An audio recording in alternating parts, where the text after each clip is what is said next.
Assalamualaikum warahmatullahi wabarakatuh.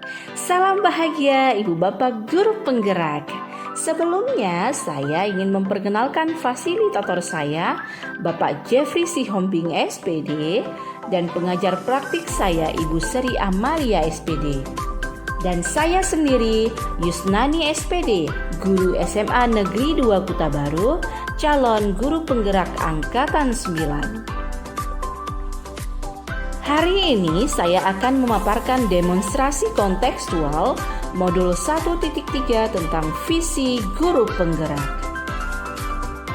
Visi merupakan rangkaian harapan atau cita-cita yang menjadi target capaian dalam melangkah, sehingga sudah semestinya sebuah organisasi atau komunitas dapat merumuskan visi bersama. Untuk merumuskan visi guru penggerak, kita dapat menerapkan pendekatan inquiry apresiatif. Inquiry apresiatif sendiri merupakan pendekatan kolaboratif untuk mengetahui kondisi suatu organisasi atau komunitas dalam mengembangkan perilaku dan dijalankan dalam suasana yang positif dan apresiatif. Untuk menerapkan pendekatan ini, maka langkah yang bisa kita lakukan adalah dengan menggunakan metode BAKJA. BAKJA merupakan akronim dari B. Buat pertanyaan utama, A. Ambil pelajaran, G. Gali mimpi bersama, J. Jabarkan rencana, dan A. Atur eksekusi.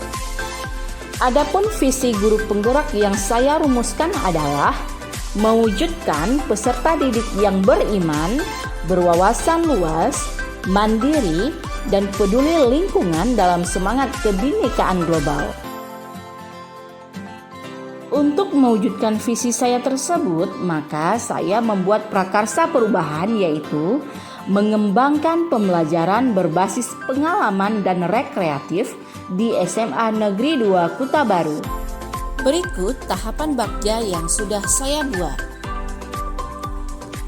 Untuk langkah buat pertanyaan utama, pertanyaannya adalah bagaimana cara mengembangkan pembelajaran berbasis pengalaman dan rekreatif di SMA Negeri 2 Kuta Baru. Selanjutnya, siapa saja penanggung jawab dalam program pengembangan pembelajaran berbasis pengalaman dan rekreatif di SMA Negeri 2 Kuta Baru. Tindakan atau penyelidikan yang perlu dilakukan adalah yang pertama, berkolaborasi dengan seluruh stakeholder di sekolah, baik kepala sekolah, rekan guru, dan staf karyawan di sekolah. Yang kedua, mencari referensi dan praktik baik tentang pembelajaran berbasis pengalaman dan rekreatif. Adapun penanggung jawab dalam program ini adalah seluruh stakeholder yang ada di sekolah. Langkah yang kedua dari tahapan BAKJA adalah ambil pelajaran. Pertanyaannya adalah, siapakah orang yang memiliki pengalaman yang bisa dijadikan rujukan sumber dalam mewujudkan pembelajaran berbasis pengalaman dan rekreatif? Yang kedua, situasi apa yang dapat kita lihat ketika murid merasa senang dalam pembelajaran? Yang ketiga, keterampilan apa yang dibutuhkan untuk menumbuhkan suasana pembelajaran berbasis pengalaman dan rekreatif? Maka, tindakan atau penyelidikan yang dilakukan adalah 1. Rujukan saya adalah guru yang kreatif dan inovatif dalam merancang dan melaksanakan pembelajaran, serta YouTuber dan pembuat konten pendidikan. Yang kedua, indikator murid dikatakan senang dalam pembelajaran adalah mereka akan terlihat mempunyai motivasi dalam belajar, berpartisipasi aktif, respek terhadap guru, rasa ingin tahu yang tinggi, berprestasi, dan lain sebagainya. Keterampilan yang dibutuhkan adalah keterampilan menggunakan unsur-unsur rekreatif, hiburan, dan permainan sebagai metode pembelajaran. Kemudian keterampilan berteknologi, merancang rencana pembelajaran yang kreatif, efektif, serta keterampilan komunikasi.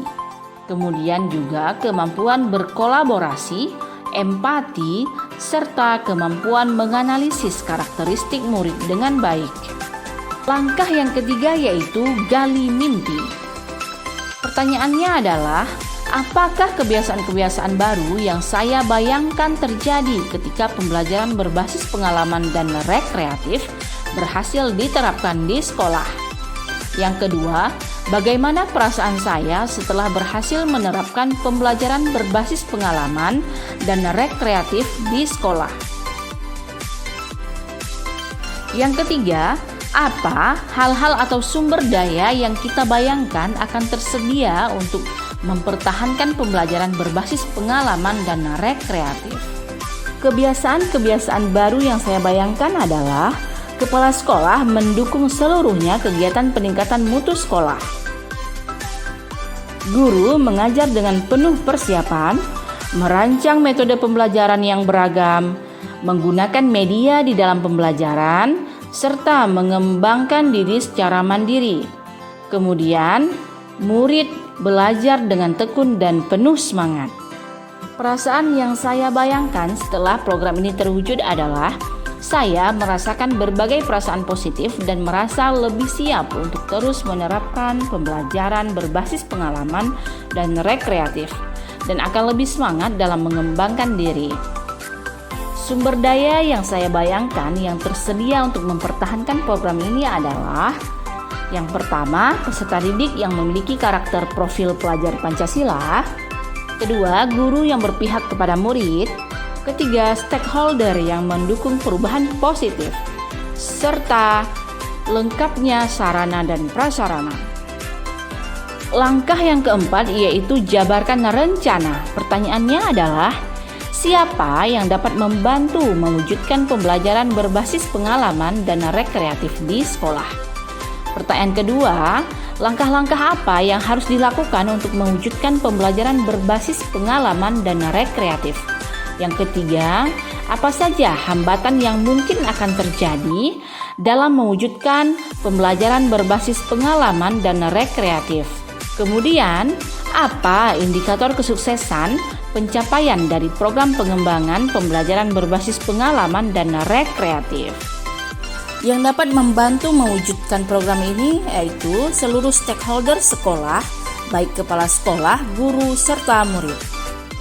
Yang kedua, langkah-langkah yang dapat dilakukan untuk mewujudkan program ini adalah merumuskan tujuan pembelajaran dengan spesifik, terukur, dan relevan, mengidentifikasi sumber daya, merencanakan rincian logistik jika melaksanakan kegiatan studi tour, memfasilitasi proses pembelajaran, melakukan kegiatan refleksi, serta rencana tindak lanjut. Adapun hambatan yang mungkin terjadi adalah kurangnya sumber daya, dukungan, keterbatasan waktu, keselamatan dan keamanan, serta bertentangan dengan aturan. Yang terakhir, indikator kesuksesan pencapaian program ini adalah meningkatnya hasil belajar, meningkatnya keterampilan, partisipasi dan motivasi murid, serta kepuasan murid dalam belajar. Untuk tahap terakhir di dalam metode Bagja adalah atur eksekusi. Pertanyaannya adalah, siapa saja yang akan dilibatkan dalam mengembangkan pembelajaran berbasis pengalaman dan rekreatif? Yang kedua, apa saja peran yang dibutuhkan dan siapa yang mengisi peran tersebut? Yang ketiga, apa usaha untuk meningkatkan kemampuan dalam mengembangkan pembelajaran berbasis pengalaman dan rekreatif?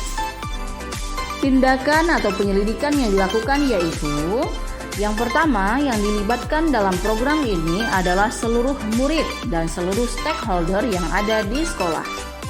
Yang kedua, peran yang dibutuhkan dalam program ini adalah kepemimpinan diisi oleh kepala sekolah, tim dukungan IT diisi oleh guru TIK dan operator sekolah, pelaksana kegiatan diisi oleh seluruh dewan guru, menyiapkan administrasi seperti surat izin jika melakukan studi tour diisi oleh tenaga tata usaha di sekolah, kemudian penerima pembelajaran diisi oleh murid di sekolah.